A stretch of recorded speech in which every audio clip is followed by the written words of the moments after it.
ഉയർപ്പ് കാലം 5-ാം ഞായർ. വിശുദ്ധ യോഹന്നാൻ എഴുതിയ സുവിശേഷം 21-ാം അധ്യായം 1 മുതൽ 14 വരെയുള്ള വാക്യങ്ങളുടെ വിശകലനം. തിബേരിയസ് മീൻപിടുത്തം.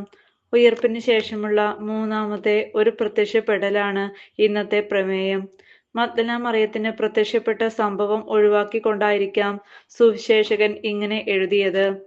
കുരിശുമരണത്തോടെ ഭയന്നു വിറച്ച് ലോക്ക്ഡൌൺ ആയിരുന്ന ശിഷ്യന്മാർ ആദ്യമായിട്ടാണ് പുറത്തു കിടക്കുന്നതെന്ന് അനുമാനിക്കാം.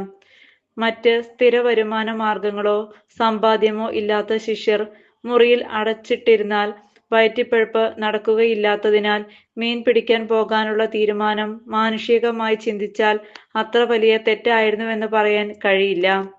ശിഷ്യത്വത്തിലേക്ക് വരുന്നതിനു മുമ്പ് അതായിരുന്നല്ലോ അവരുടെ ഭൂരിപക്ഷം പേരുടെയും തൊഴിൽ.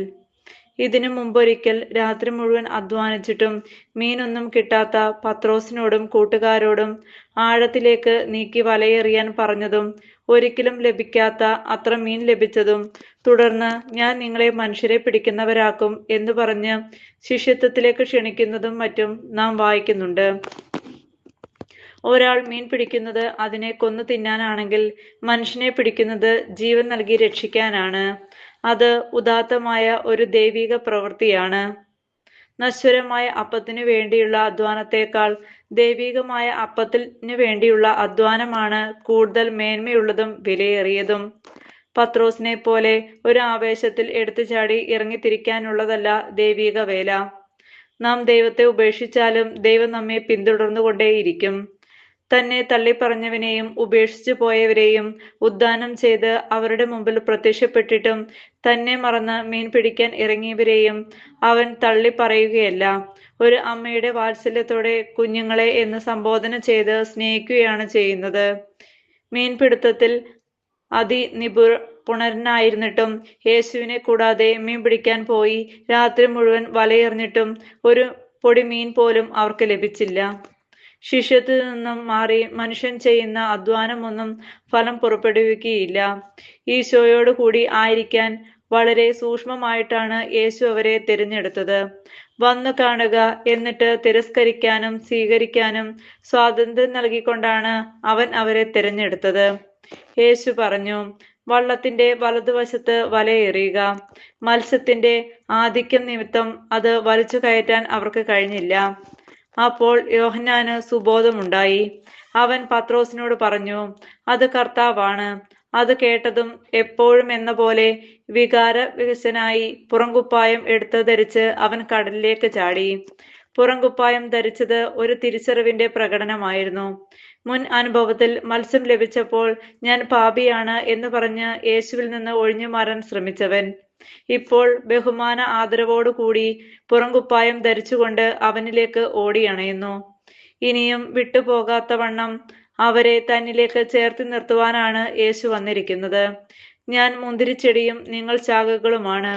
എന്നിൽ വസിക്കുന്നവൻ ധാരാളം ഫലം പുറപ്പെടുവിക്കും. എന്നെ കൂടാതെ നിങ്ങൾക്ക് ഒന്നും ചെയ്യാൻ കഴിയുകയില്ല.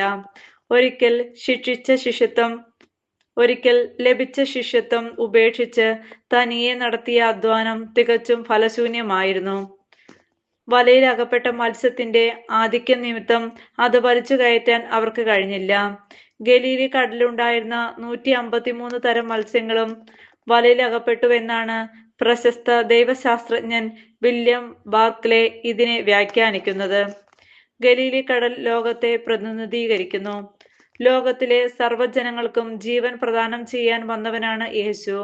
അവരെ വല വീശി പിടിച്ച് ദൈവിക ജീവൻ നൽകാനാണ് അവൻ അവരെ പ്രാപ്തരാക്കുന്നത്.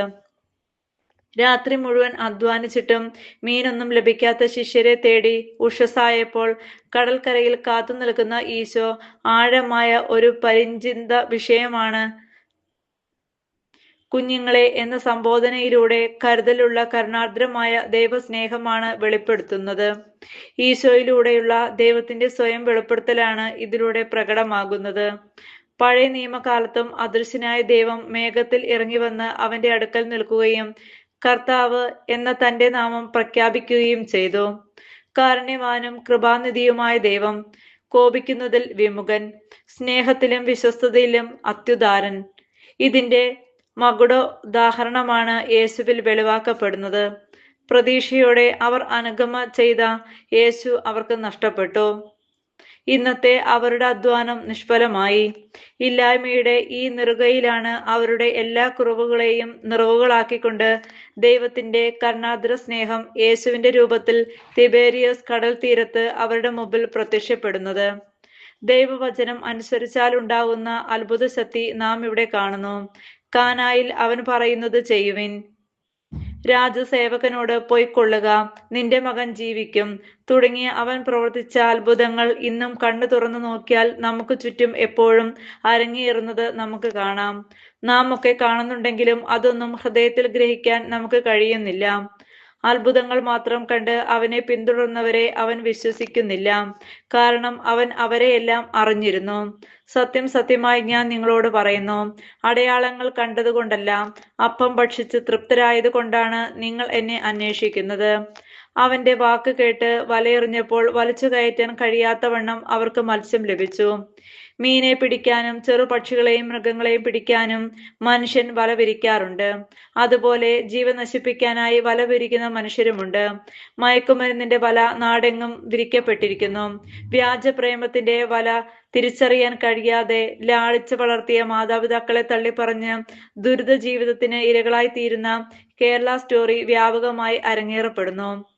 വാട്സപ്പ്, ഇൻസ്റ്റാഗ്രാം തുടങ്ങിയ നവമാധ്യമങ്ങൾക്ക് പ്രായലേശമെന്നേ മനുഷ്യരെല്ലാം ഇരകളായി തീർന്നിരിക്കുന്നു.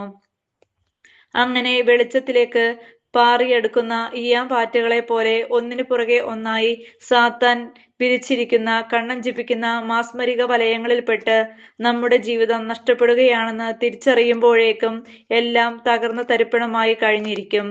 പക്ഷേ യേശുവിന്റെ വചനം പാലിക്കപ്പെട്ടതിനാൽ മത്സ്യാധിക്യം ഉണ്ടായിട്ടും വല കീറിയില്ല എന്നത് ആശ്ചര്യം തന്നെ. സഭയെ പിളർത്തുന്ന അനേകം ശീശ്മകളും മതവിഭാഗങ്ങളും ഉടലെടുത്തിട്ടും അനുദിനം വളരുന്ന സഭ തകർന്നു പോകാത്ത ഈ കീറാത്ത വലയെ സൂചിപ്പിക്കുന്നു. പരാജയമെന്ന് ലോകം കുറ്റപ്പെടുത്തുന്ന അവന്റെ പീഡാനുഭവത്തെയും മരണത്തെയും അവർ അപഹസിക്കുമ്പോൾ മൂന്നാം നാൾ സംഭവിച്ച ഉദ്ധാനം അവർ സൗകര്യപൂർവ്വം മറക്കുന്നു. വിശ്വാസത്തിന്റെ കണ്ണുകളിലൂടെ നോക്കുന്നവർക്കുള്ള ദൈവത്തിന്റെ രക്ഷാകര രഹസ്യമാണത്. അവൻ മരിച്ച് ഭൂമിയിൽ ഉയർത്തപ്പെടുമ്പോൾ എല്ലാ മനുഷ്യരെയും ആകർഷിക്കും എന്ന വചനം ഇന്നും എന്നും പ്രാവർത്തികമായി കൊണ്ടിരിക്കുന്നു. അവൻ അവർക്കായി ഒരുക്കിയ പ്രാതൽ അന്ത്യത്താഴവേളയിൽ അവൻ സ്ഥാപിച്ച വിശുദ്ധ കുർബാനയുമായി ബന്ധപ്പെടുത്തി വ്യാഖ്യാനിക്കപ്പെടുന്നതാണ്. പല സന്ദേഹങ്ങൾക്കും ഒളിച്ചോട്ടങ്ങൾക്കും ശേഷം ഉദ്ധിതനായി ഈശോയെ ദർശിക്കുവാൻ ഉൾക്കണ്ണ് തുറക്കപ്പെട്ട ശിഷ്യരെ പോലെ കുർബാനയിൽ ഉദ്ധിതനെ ദർശിക്കുവാനുള്ള ഉൾവരം ലഭിക്കുവാൻ നമുക്ക് പ്രാർത്ഥിക്കാം.